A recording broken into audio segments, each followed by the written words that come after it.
Logés à l'immeuble Dja à Kalabankoura, sur la route de l'aéroport, le PGRC, projet de gestion des risques climatiques et d'inondation, est une initiative du gouvernement du Mali. Il bénéficie de l'appui financier du Fonds pour l'environnement mondial et du Programme des Nations Unies pour le développement PNUD. Ce projet a démarré en 2017 pour une durée de 5 ans. Il vise à faire face aux défis socio-économiques comme la dégradation de l'écosystème et les changements climatiques. L'objectif du projet est de renforcer les capacités des autorités nationales et locales en vue de pouvoir renforcer la résilience des populations ainsi que des infrastructures vis-à-vis des effets néfastes des inondations. Le projet a mis parcours et a pu enregistrer un certain nombre de résultats depuis son démarrage. Il s'agit de prévenir et réduire les dégâts liés aux catastrophes naturelles à travers un système d'alerte efficace. Ces 3 dernières décennies, le Mali a enregistré des grandes inondations qui ont affecté plusieurs millions de personnes à travers le pays.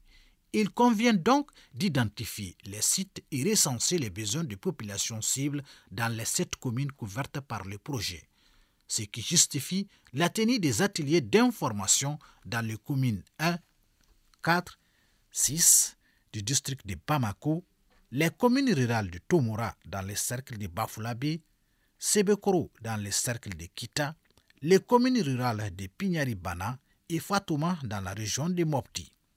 Des missions couronnées de succès car les administrateurs du projet et les bénéficiaires ont pu accorder les violons sur les enjeux de prévention des aléas climatiques. On a fait des ateliers pour faire comprendre à la population le PGRCI, les axes sur lesquels le PGRCI va intervenir. Donc on a fait plusieurs ateliers. On a fait avec des experts qui sont venus l'étude de faisabilité de certains des projets qu'on a retenus.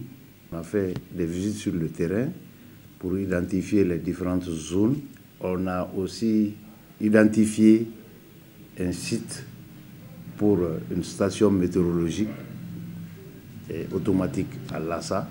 Le projet de gestion des risques climatiques, là, ce n'est pas seulement les caniveaux et autres. Il faut façonner et les citoyens aussi. Un déclic dans le changement de comportement est très visible avec la création du comité de veille dans toutes les communes concernées. Nous sommes dans une commune où il y a beaucoup d'inondations. Depuis que le PGRC est venu, à partir du projet, on a déjà reçu beaucoup de formations par rapport à la compréhension même des risques et des catastrophes et des inondations. Et ensuite, on a reçu beaucoup de formations par rapport à la gestion même des déchets. Parce que nos populations jettent tout le temps les ordures dans les cours d'eau. Donc il fallait les sensibiliser. Et ensuite, le PGRC aussi est intervenu dans pratiquement tous nos quartiers pour installer ce qu'on appelle les balises. Nous avons reçu également l'appui du PGRC et la protection des pluviomètres. Dans chaque quartier de la commune 4, vous avez un comité de veille. Et les membres de ce comité de veille ont été formés par rapport à la lecture même de ces instruments-là. Tous les membres du comité ont été formés.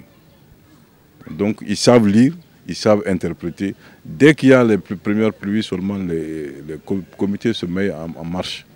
Et chacun, en ce qui le concerne, rapporte les informations par rapport à ces instruments-là. Donc ils ont des registres à leur niveau, ils notent toutes les données recueillies. Ce comité de veille est constitué de plusieurs couches sociales. Il y a les chefs de quartier, il y a le représentant de la jeunesse, il y a le représentant des structures techniques de l'État, il y a les représentants de la société civile. Dans chaque quartier, il y a un comité, des sous-comités qui sont mis en place également et qui font remonter l'information. Quand il y a précipitation, ils sortent, ils partent voir là où il y a les balises. Si ça commence à atteindre le seuil de la couleur jaune, donc tout de suite ils appellent au niveau du comité, au niveau de la mairie, ils informent et puis tout de suite là, le maire également va informer tout le monde. Des résultats encourageants et renforcent le système d'alerte précoce dans les zones concernées. Ainsi, les projets mis en œuvre par l'Agence de l'environnement et du développement durable AEDD sous la tutelle du ministère de l'Environnement, de l'Assainissement et du Développement durable, poursuit ses objectifs.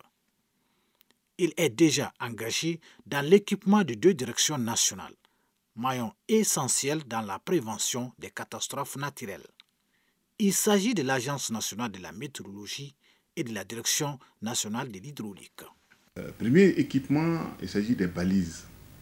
Des balises, c'est des équipements non conventionnels, mais qui permettent aux communautés d'être informées sur les risques d'inondation. Alors ces balises sont colorées en 3 bandes qui permettent de déclencher les seuils d'alerte. Nous avons 7 communes. Au niveau de ces communes, 2 communes dans la région de Mopti, la commune de Pignaribana, on a une balise là-bas. La commune de Fatoma, une balise. Au niveau du district de Bamako, nous avons 3 communes, la commune 1, la commune 4 et la commune 6. Au total, à Bamako, nous avons bénéficié de 8 balises. Alors, à l'intérieur, spécifiquement à Kita, dans la région de Kaï, à Sebekoro, 4 balises. Et dans le cercle de Bafulabé, spécifiquement la commune de Tomora, la ville de Oussoubidiana, qui est le chef-lieu de la commune, a bénéficié également de 4 balises. Au niveau de la région de Kaï, on a réhabilité la station de Kita. Donc les équipements classiques et une station de mesure de vent qui va nous permettre de faire des bonnes prévisions. Au niveau de la région de Mopti, on a réhabilité la station de Bajangara, qui était une station agro-climatologique qui va passer à une station synoptique. On va doter Bamako bientôt de 2 stations synoptiques. Ces 2 stations synoptiques vont permettre une bonne couverture de la ville de Bamako avec vraiment une meilleure prévision, des prévisions beaucoup plus fines. On attend aussi, surtout pour beaucoup de données en matière de mesures de pluviométrie, on attend 150 stations automatiques pluviométriques. Ces 150 stations seront partagées entre les 3 localités. Il y a 50 pour Bamako, 50 pour Mopti et 50 pour la région de Kaï. Tout ça au compte du projet PGRCI. Des perspectives dont la concrétisation peut prendre du temps au regard des difficultés de décaissement et de passation des marchés. Un projet est jugé selon sa performance et une partie de cette performance est mesurée sur la base du taux de décaissement.